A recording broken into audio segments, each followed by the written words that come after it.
CMMCS returned to Brands Hatch for its Grand Prix event on the 8th of July 2023, and there will be a big grid as all three series would join together for the two races later on in the day.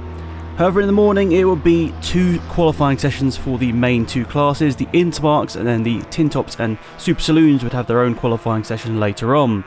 Within the Intermarks, it will be Lewis Smith on pole position with a 1:35.7, a whole 1.7 seconds quicker than Colin Smith in second position, and this was on a cloudy and damp track. Ian Hales would be third ahead of Daniel Smith, Russell Humphrey and Paul Knight in sixth would be your leading senior runner in qualifying.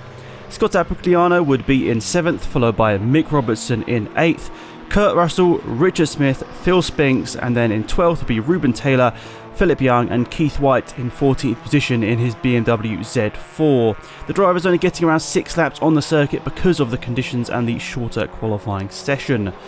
Then we go over to the Super Saloons and Tin Tops, 24 cars in total for this one, so a big grid, 38 cars in total. Will be fantastic to view around the Brands Hatch Grand Prix circuit. On pole position it will be Rod Burley in his BMW E36 with a 1:38.8. In second position would be Alex Sidwell in his Holden Commodore with a 1:40 flat. He was ahead of Adrian Bradley in his BMW E46 M3, then would come Peter Selden in his E36 M3. All four of these top four drivers would be in their class pole position. Mark Cripps would be in 5th ahead of Chris Bassett, the leading Tin Top, in 6th position, narrowly ahead of Brad Lane in 7th. These two battling out for Class T2 honours, only separated by 1/10 of a second in qualifying. Next will come the Class C pole sitter Dave Cowan in his BMW E46 M3, followed by Marcus Bicknell in his Ford Taurus Ascar. Gurley would be next ahead of Paul Restel, then Martin Scott, Steve Dan, Adrian Matthews, Dave Avis, and then the Class T1 pole sitter Bob Hosier. Then would come Jack Whitehead in 17th, followed by Graham Richardson, Terry Waller, Sam Hayward leading Class TP, James Seal, Ian Seal, Angelo Massanetto on Class T3 pole, and Lee Clough in his Audi TT, sadly only getting 3 laps in, and he will be looking to go even faster in the races later on. The afternoon would see 2 races for the CMMCS drivers, this time combined together on a super large grid for the Grand Prix circuit. And it'll be the Intermark starting off at the front with a slight advantage to ensure no battling between the Intermarks and the Super Saloons was needed to be had for the front runners at least. And it'll be a fantastic race up front, Lewis Smith versus Daniel Smith for the Intermarks win. Who is it going to be between the two brothers? Well, they were duelling throughout this race. It would actually be Daniel Smith setting the fastest lap with a 1:55.551, but it would be Lewis Smith taking the victory by 0.8 of a second. One of the closest races of the season and probably one of the closest races in CMMCS ever, so fantastic to see these two battle it out around the Grand Prix circuit. Next would be Colin Smith, followed by Ian Hales and Russell Humphreys. They were the top 5. Then would get into some of the Super Saloon runners who did manage to catch up to some of the Intermark drivers later on in the race. It would be Alex Sidwell, the leading Super Saloon, in 6th position overall. That was obviously with a delayed start too, so great to see Alex Sidwell charging his way through the field and claiming this Super Saloon's overall win. Next will be Rod Burley winning Class A2 in his BMW E36, not too far behind Alex Sidwell, only 3 seconds behind on the road.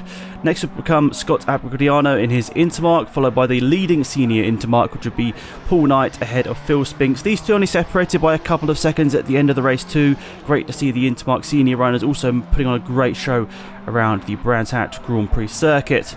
Then we get to the Class B battle. Will be Adrian Bradley just ahead of Mark Cripps in their BMW M3s. Those two separated by a little over 10 seconds in the end, but some very close lap times between the two of them. Next would come Philip Young in his Intermark, followed by Peter Selden. He was the leading Class D Super Saloon in 14th position overall.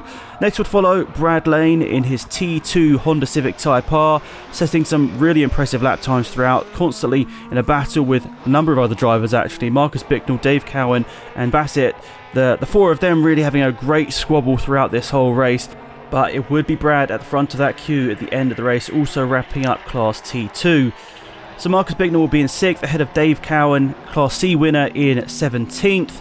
Chris Bassett just behind this squabble too. he would finish in 18th position, Class T2 runner-up, and actually the runner-up in the overall of Tin Tops too. Next would come Mike Thurley, then Keith White, Martin Scott and Jack Whitehead in 22nd, followed by Bob Hosier in his Class T1 Seat Leon. He would finish just ahead of Adrian Matthews in this race. Then would come Graham Richardson, Dave Avis, Terry Waller, Sam Hayward winning Class TP, ahead of James Seal, Ian Seal and Angelo Massinetto winning Class T3 in his Citroen Saxo after a very frantic race. Really great to see all drivers out there having a great squabble out on track. We did have a couple of retirements, however. It'd be Ruben Taylor, Paul Restall, Richard Smith, Kurt Russell and Mick Robertson, the retirements from this race. And the fastest laps, let's quickly run through those. It'll be Daniel Smith taking the overall fastest lap on a 1:35.5. Within the Super Saloons, it would be a fastest lap for Alex Sidwell, a 1:38 flat. But Rob Burley not too far behind in this one with a 1:38.4, and to be fair, Adrian Bradley right in the mix too with a 1:38.8. The three drivers there separated by just 0.8 of a second with their fastest lap. Great to see the fastest drivers within class also very close out on track in terms of fastest lap. And finally in the Tin Tops it will be Brad Lane, a great squabble throughout with his Class T2 rival Chris Bassett, but he would just squeeze the fastest lap too with a 1:43.8. Great to see all these drivers out on track, and they were looking forward to another race later on in the day after lunch in the slightly better conditions. It would be Smith at the top of the leaderboard once more in race number 2, but sadly not for Daniel Smith at the end of the race. Even though he would set the fastest lap with a 1:36 flat, he'd unfortunately retire on lap number 8 in his Mercedes SLK. It would be Lewis Smith at the top of the leaderboard, 2.4 seconds ahead of Colin Smith in his Ginetta G40, Ian Hales in 3rd, followed by Russell Humphrey in 4th, and Phil Spinks in 5th. He was the leading senior Intermark runner as well. Next would come the leading Super Saloon, Alex Sidwell in 6th position in his Holden VF Commodore, setting a fastest lap of 1:38 flat, and he would win the Super Saloons overall. He was ahead of Scott Abrigliano and Keith White. Next would follow Rod Burley in his BMW E36 M3. He would finish with a best time of 1:40.4, and he was just ahead of Mick Robertson on the road, just over 5 seconds ahead of him in his Intermark Silhouette. In 11th position would be Peter Selden. He would win Class D quite comfortably, ahead of Philip Young, and then Dave Cowan in 13th position winning Class C. His BMW E46 M3 powering him to the class victory once more. Next would come Brad Lane, the leading Tin Top, of course winning Class T2 as well. His fastest lap being a 1:43.9, fantastic for a Tin Top car. He was followed by Marcus Bicknell just over 2 seconds behind, and Ruben Taylor in one of the other Intermarks just behind him too. Next would come Martin Scott finishing second within Class D, just ahead of Mike Thurley, also in Class D. Then would come Bob Hosier. He was ahead of Graham Richardson in their battle for Class T1 honours. They would be followed by Terry Waller in 22nd, Sam Hayward winning Class TP once more in 23rd, James Seal, Ian Seal and Angelo Massinetto finishing in 26th, winning Class T3 in his Citroen Saxo. The non-classified finishers would unfortunately be Daniel Smith after setting the fastest lap in his Intermark Silhouette, who would unfortunately not get to the checkered flag. Then he would be followed by Mark Cripps. Chris Bassett, unfortunately, after a stellar performance throughout, he would not make it to the checker flag. And likewise for Adrian Matthews, Paul Restall and Kurt Russell, unfortunately none of these drivers getting to the checker flag with various issues. And Steve Dan unfortunately would not even start the last race of the day with issues before the final event. Let's quickly go through the fastest laps of this second race of the day. Within the Intermarks, it would be Daniel Smith, a 1:36 flat, and the Intermark Seniors, it would be Mick Robertson with a 1:39.6.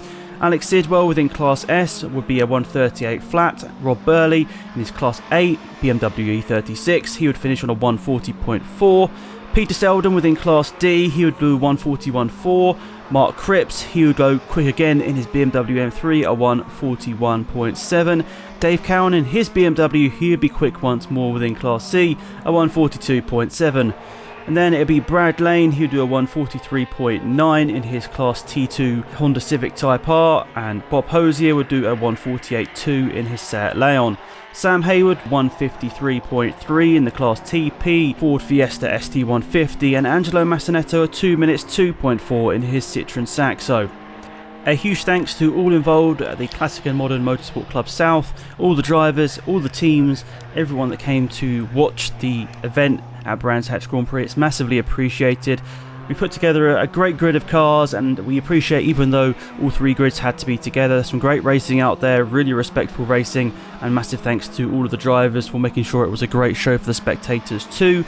And we'll be back in action soon. Lots of great events coming up with the CMMCS. Of course, we'll be going to Thruxton next for the first time. That's a big honour for all of the CMMCS. A really great track as well. So hopefully we'll get any remaining entries for that as shortly as possible. And then for the Intermarque Silhouettes, they'll be on the Convoy in the Park weekend, which should be super exciting.